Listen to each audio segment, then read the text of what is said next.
नमस्कार मित्रों, मैं अंशुमान सिंह आपके अपने YouTube channel target with Rohan sir पर फिर से एक बार आपका हार्दिक स्वागत करता हूं। पिछली कक्षाओं में हम भारत पर होने वाले यानी कि प्राचीन भारत पर होने वाले ईरानी आक्रमण के बारे में पढ़ा था।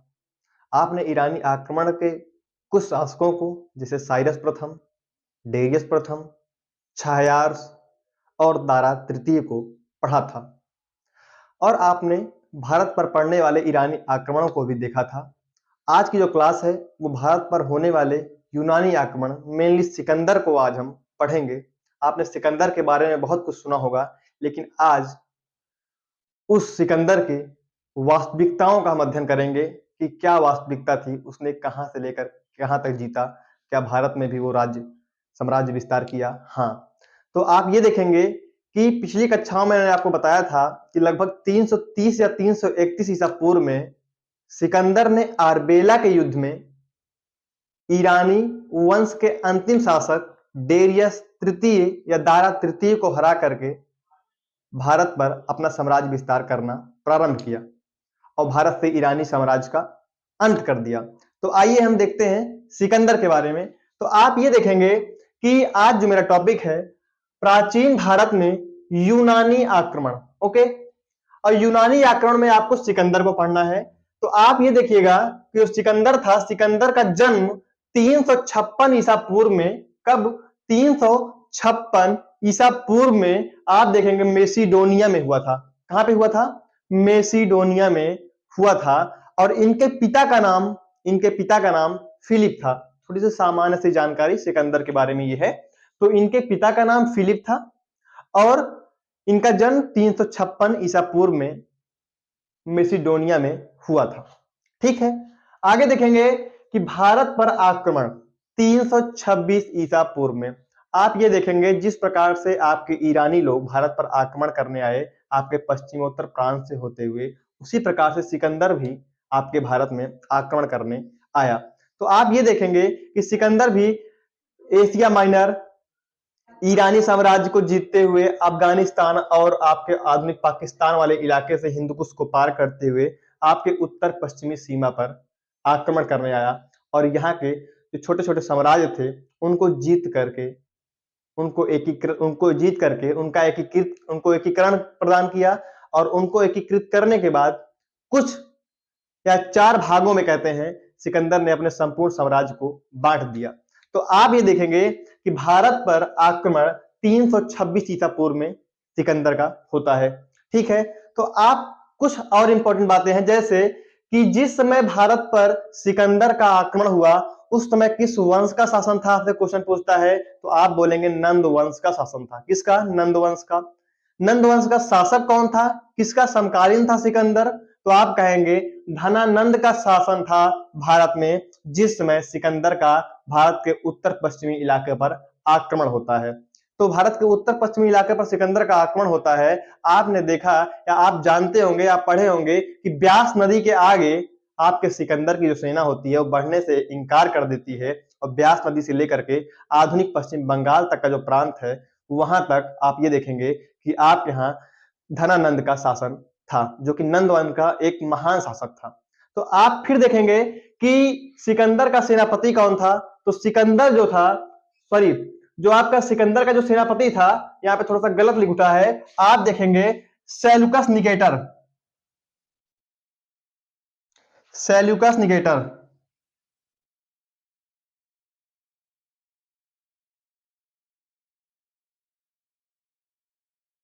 सेल्यूकस निकेटर आपके सिकंदर का ये सेनापति था। ठीक है, तो सिकंदर का सेनापति कौन था? Seleucus Nicator. ठीक है, आप आगे देखेंगे कि आपका जो सिकंदर है वो 19 माह यानी कि 19 महीने तक आपके भारत में रहा आक्रमण के दौरान। ये भी कभी कभी क्वेश्चन आपसे पूछ लेता है कि भारत में कितने महीने तक सिकंदर रहा, कितने माह तक रहा, तो आप बोलेंगे 19 माह तक, 19 महीने तक रहा। और जल सेनापति कभी पूछता है तो नियारकस, सिकंदर का जल सेनापति कौन था? नियारकस। इतना आप लोग ध्यान दीजिएगा।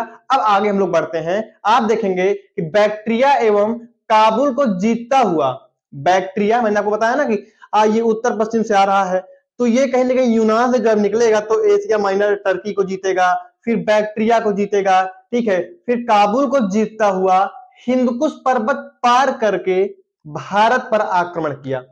कहां से? बैक्ट्रिया एवं काबुल को जीतता हुआ हिंदकुश पर्वत, जो कि आपके उत्तर पश्चिम भारत में स्थित है। आप देखेंगे कि वर्तमान में अफगानिस्तान वाले इलाके में, तो हिंदकुश पर्वत को पार करके भारत पर आक्रमण किया। कौन? सिकंदर। तो सिकंदर भारत पर आक्रमण किया कहां? हिंदकुश पर्वत को पार करके। आगे देखेंगे कि पहला जो आक्रमण होता है उसका तक्षशिला के शासक आम्भी के ऊपर आक्रमण होने ही वाला होता है कि तक्षशिला का जो शासक आम्भी होता है वो सिकंदर की अधीनता को स्वीकार कर लेता है, सिकंदर के सामने आत्मसमर्पण कर लेता है, सिकंदर से मित्रता कर लेता है, कुछ भी आप कह सकते हैं। तो आप ये देखेंगे कि जो ये आक्रमण होने वाला था तक्षशिला पर, तो तक्षशिला के आक्रमण को टाल दिया कौन? आम्भी, सिकंदर से मित्रता करके। और उस समय तत्कालीन समय में आप ये देखेंगे कि आपके आम्भी का एक शत्रु राजा होता है पोरस। तो मेनली पोरस को हराने के लिए, इतिहासकार बताते हैं कि मेनली पोरस को हराने के लिए आम्भी ने सिकंदर से मित्रता की, सिकंदर के सामने आत्मसमर्पण किया। तो आप ये देखेंगे कि एक आप डायग्राम आप देख लीजिए, आपको चीजें समझ में आ ही जाएंगी। मेनली जैसे आपका उत्तर पश्चिमी भारत है, पहले सिंधु नदी है, सिंधु है, झेलम है, चिनाब है, रावी है, ठीक है। सतलज जो है, सतलज नदी भी यहीं से है, यहीं से आगे आके ब्यास नदी मिलती है यहाँ पे। कहाँ पे? ये तो सिंधु, झेलम, चिनाब, रावी, ब्यास, सतलज। तो आप ये देखेंगे कि आपके जो तक्षशिला का शासक आम्भी था, उसका जो साम्राज्य था वो आप देखेंगे सिंधु और झेलम के बीच में था। सिंधु और झेलम के बीच में आपने देखा कि काबुल को हिंदकुश पर्वत को पार करके भारत की ओर आ रहा है सिकंदर, ठीक है। तो पहला जो राज्य पड़ेगा सिंधु और झेलम नदी के बीच का राज्य है, वो है क्या? आप बोलेंगे तक्षशिला। और तक्षशिला का शासक कौन है? आम्भी। तो यहां पर आता है जब सिकंदर, तो आम्भी आत्मसमर्पण कर लेता है। और आप आगे देखेंगे कि आपके झेलम और चिनाब नदी के बीच में एक राज्य है पुरु राज्य। पोरस का जो राज्य है, पोरस, देखिए तक्षशिला का राजा आम्भी, और यहाँ का राजा यानी कि आपके झेलम और चिनाब नदी के बीच का जो राजा है वो पोरस है। तो आम्भी ने आत्मसमर्पण किया और आम्भी से मित्रता करके सिकंदर झेलम नदी के तट पर पहुंचता है और पुरु राज्य पर या पोरस के राज्य पर आक्रमण करने का प्रयत्न करता है। आप देखिएगा, समझाऊंगा आगे आपको। तो तक्षशिला का शासक आम्भी आत्मसमर्पण कर दिया। आपने देखा ये आम्भी के शासक है जो कि सिंधु नदी और झेलम नदी के बीच में स्थित है। यस से सिंधु, जे से झेलम। ओके, आप देखेंगे 326 ईसा पूर्व में सिकंदर झेलम नदी के तट पर राजा पोरस को झेलम या आप देखेंगे हाइडे स्पीच या बितस्ता के युद्ध में पराजित किया, बितस्ता के युद्ध में पराजित किया।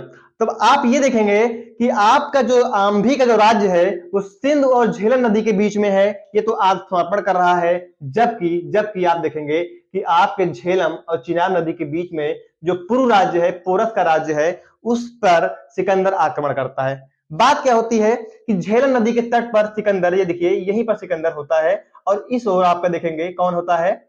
आपका पोरस।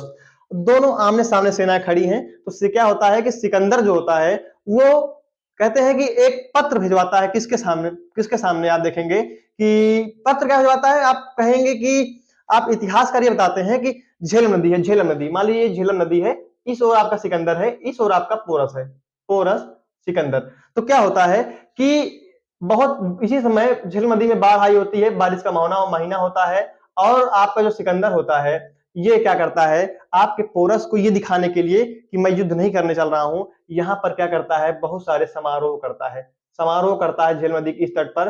और आप ये देखेंगे कि समारोह करके क्या दिखाता है कि मैं यहीं पर ठहरा हुआ हूं। लेकिन क्या होता है कि सिकंदर जो होता है वो कुछ सैनिक टुकड़ियों को लेकर झेलम नदी के किनारे किनारे आगे बढ़ता है और नदी को पार करने का प्रयास करता है।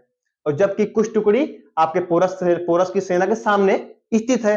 और फिर पोरस को भी ये अनुमान होता है कि सिकंदर की सेना यहीं पे है, लेकिन अचानक से उसे ये पता चलता है कि सिकंदर की सेना झेलम नदी को पार कर ली और ये हमारी ओर बढ़ रही है। तो आप देखेंगे कि पोरस का एक पुत्र होता है, अपने पुत्र को 4000 की सैन्य टुकड़ी के साथ कौन पोरस भेजता है सिकंदर से युद्ध करने के लिए। और सिकंदर से युद्ध करता है वो पुत्र, बहुत ही वीर पुत्र होता है। सिकंदर के घोड़े का नाम होता है, आप देखिएगा, ये बुकाफेला। बुकाफेला सिकंदर के घोड़े का नाम होता है और सिकंदर से बेहतरीन अवस्था में युद्ध करता है और सिकंदर की बुकाफेला जो घोड़ा यानी अश्व होता है उसको मार देता है और मार करके अपनी वीरता का परिचय देता है। अंत में उसकी मृत्यु हो जाती है। लेकिन आप ये देखेंगे कि आपका जो पोरस है, जो सिकंदर है, सिकंदर से पोरस का पुत्र भी लड़ा। फिर क्या हुआ, ये सिकंदर यहाँ पे जीत गया और जीतने के बाद फिर पहुंच गया पुरुराज और पोरस और सिकंदर में एक बेहतरीन युद्ध होता है, जो कि आप देखिए झेलम नदी का, ये इसको इसी को बितस्ता नदी बोलते हैं। झेलम नदी के तट पर ये युद्ध होता है और आप देखेंगे कि पोरस पराजित हो जाता है।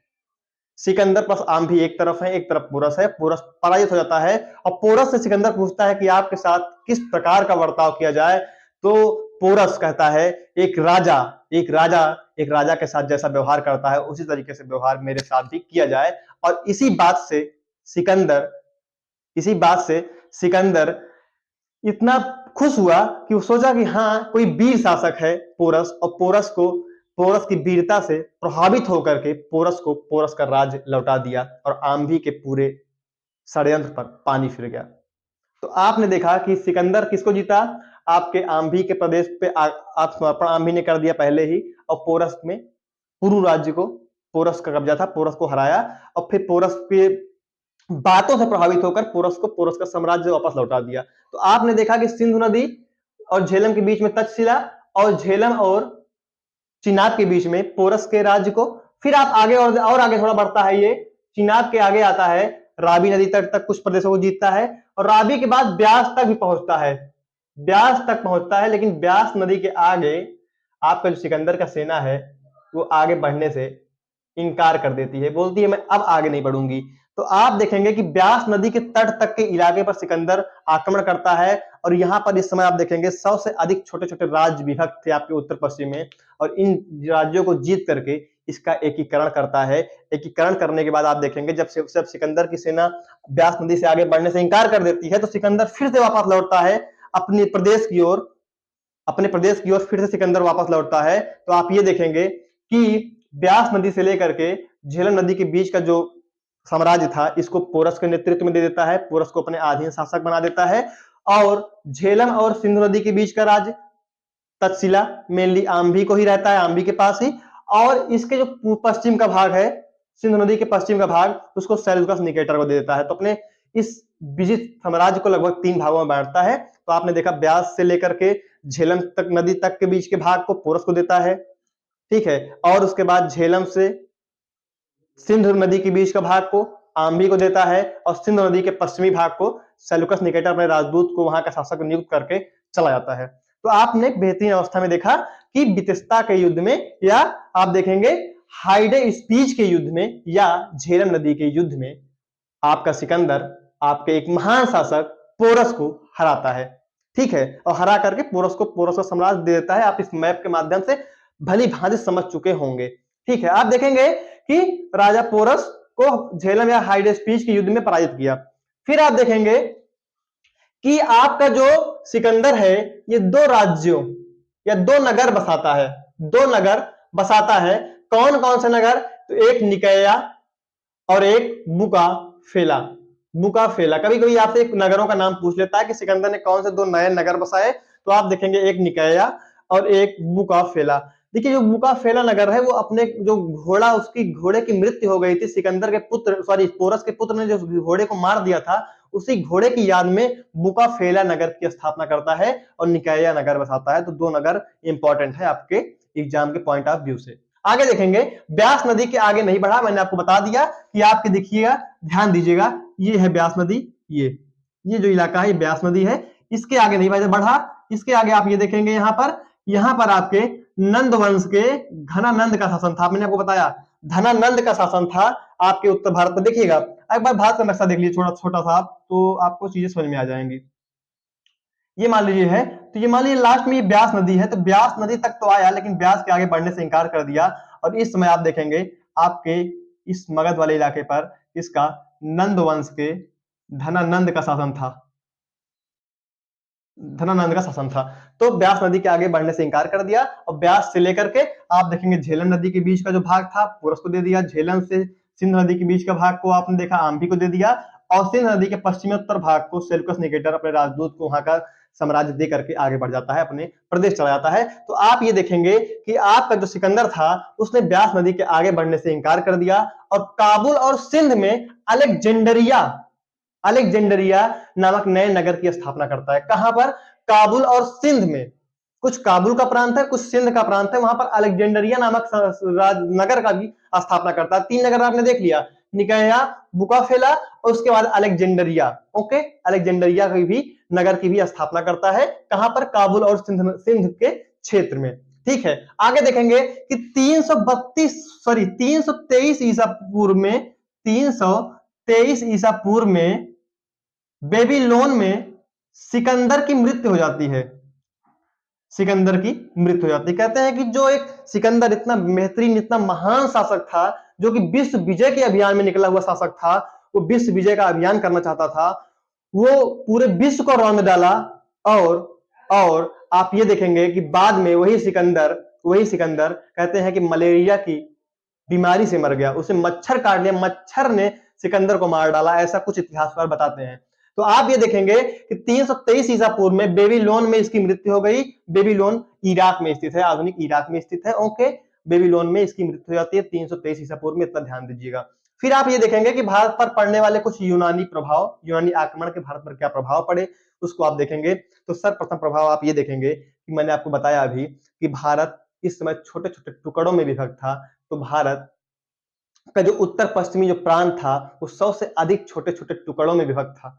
और जब सिकंदर ने आक्रमण किया तो इन राज्यों का एकीकरण किया और इन राज्यों को कुछ राजाओं को सौंप करके फिर वो अपने प्रदेश लौटता है। तो आप ये देखेंगे कि आपके उत्तर पश्चिमी विखंडित राज्यों को एकीकरण करने का जो कार्य था सर्वप्रथम सिकंदर ने किया। और बाद में आप देखेंगे जो चंद्रगुप्त मौर्य, बिंदुसार, अशोक का जो साम्राज्य था वो आपके उत्तर पश्चिमी हिंदकुश तक फैला।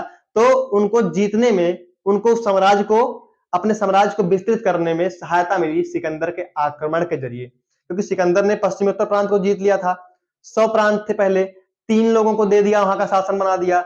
और बाद में जब आप देखेंगे मौर्य वंश के शासकों को उन्हीं 1 आध 2 3 लोगों से ही युद्ध करके संपूर्ण साम्राज्य को जीत लेंगे। नहीं तो क्या होता कि आपके मौर्य साम्राज्य की जो साम्राज्य विस्तारता हो सकता है हिंदकुश तक न जाता, क्योंकि उसे 100 प्रांतों से अलग अलग युद्ध करना पड़ता। लेकिन सिकंदर ने एकीकरण कर दिया था, तो इससे क्या हुआ कि चंद्रगुप्त मौर्य को या बिंदुसार को बहुत कम युद्ध करना पड़ा। कुछ लोगों से युद्ध के जरिए संपूर्ण उत्तर पश्चिमी भारत पर भी अपना आधिपत्य स्थापित कर लिए। ओके, आप समझ गए होंगे। तो आप देखेंगे यूनानी आक्रमण का भारत पर क्या प्रभाव पड़ा। तो आपने कहा कि सबसे पहले प्रभाव भारत के पश्चिमोत्तर प्रांत का एकीकरण। दूसरा आप देखेंगे मुद्रा निर्माण की कला।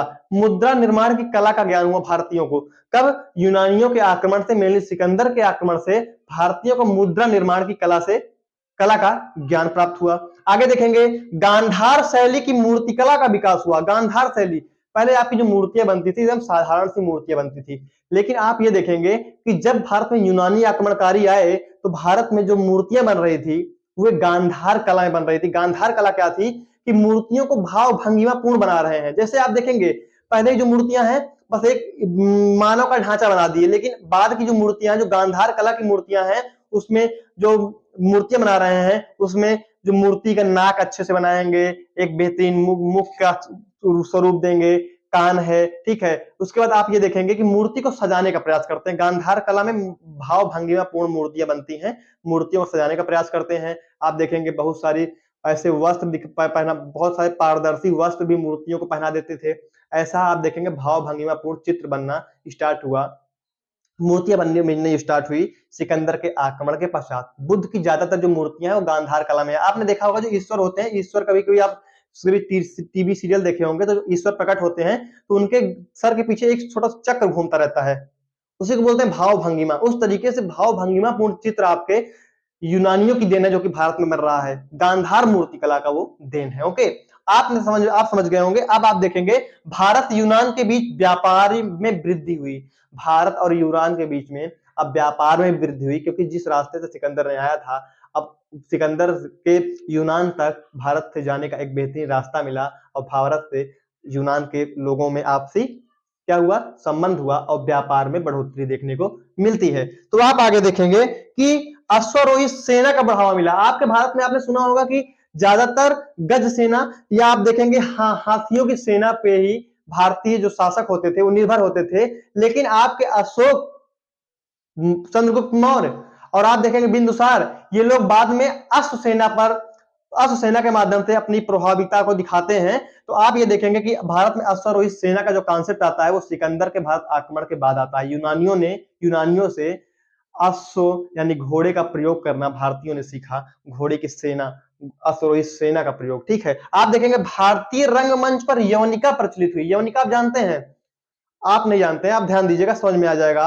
आप भी देखते हैं कि आधुनिक समय में जो टीवी सीरियल होता है इसको बड़े पर्दे पे दिखाया जाता है। पर्दा, आपने गए होंगे कभी आप पर्दे पर देखने या कभी आप सिनेमा हॉल में गए होंगे तो उस वक्त पर्दा होता था, पर्दा खींचेंगे तो आपकी फिर फिल्म इंडस्ट्री में आपकी फिल्म यानी कि मूवियां चलने लगती थी। तो आप वही देखेंगे जो पर्दे पर दिखाने का जो कॉन्सेप्ट है आपके मूवी वगैरह का, वही यवनिका उसी को बोलते हैं, उसी को पर्दा बोलते हैं, इसी को यवनिका बोलते हैं। तो भारत के रंगमंच पर यवनिका का प्रचलन हुआ भारत पर यूनानियों के आने के बाद। समझ में आया ना आपको? तो आपने क्या देखा, मुद्रा निर्माण कला, गांधार मूर्ति कला यानी भाव भंगिमापूर्ण मूर्तियां बन रही हैं अब। ठीक है, भारत यूनान के बीच व्यापारिक संबंध बढ़ गया, अश्वारोही सेना को बढ़ावा मिला भारत में और भारतीय रंगमंच पर यवनिका का आरंभ देखने को मिलता है। तो मित्रों, ये आपके सिकंदर के भारत अभियान के बारे में कुछ सामान्य सी जानकारियां रही और आप इस स्लाइड के माध्यम से बिल्कुल ही समझ गए होंगे कि सिकंदर किस प्रकार से यूनान से निकल करके बैक्ट्रिया, काबुल को जीतता हुआ हिंद कुश पार करके भारत के तक्षशिला पर आक्रमण करता है। तक्षशिला पर आक्रमण क्या करता है, तक्षशिला पहुंचते ही तक्षशिला का शासक आम भी समर्पण कर देता है। फिर पोरस, पुरु राज्य पोरस पर आक्रमण करता है और पोरस को जीतता है और पोरस को उसका साम्राज्य लौटा देता है और आगे यानी कि ब्यास नदी तक बढ़ता है और ब्यास नदी के बाद वो उसकी सेना आगे बढ़ने से इंकार कर देती है, कि डरती है, वो कहती है कि ब्यास नदी के पूरब में एक महान शासक धनानंद का शासन है और उससे हम लोग पराजित हो जाएंगे। तो उसकी सेना लौट आती है। सिकंदर बहुत बार अपनी सेना को मनाने का प्रयास करता है लेकिन सेना मानती नहीं है। सिकंदर की एक भी ना सुनी और सेना ने मुख मोड़ दिया और सिकंदर को भी अंततः लौटना पड़ा। सिकंदर पूरे भारत को जीतना चाहता था। तो वो साम्राज्य विस्तार के लिए भारत की जो धन संपदा थी, भारत का जो साम्राज्य था, भारत का जो विकेंद्रीकृत राज्य थे, छोटे छोटे टुकड़ों में जो राज्य बटे हुए थे, यही सब लालच सिकंदर को भारत ने खींच लाई, सिकंदर को भारतीय अभियान के लिए भी खींच लाई। तो आपने मित्रों देखा इस भारत पर सिकंदर के आक्रमण। तो अब हम अगली क्लास में देखेंगे मौर्य साम्राज्य पढ़ेंगे। तो आपका ये यूनानी आक्रमण हो गया, पिछली क्लास में हमने ईरानी आक्रमण को पढ़ा था। तो आप, मुझे आशा है कि आपको चीजें समझ में आई होंगी। एक आध बार इस वीडियो को आप और देखिएगा तो आपको चीजें क्लियर हो जाएंगी मित्रों। धन्यवाद मित्रों, इसी के साथ मैं अपने क्लास को समाप्त करता हूं।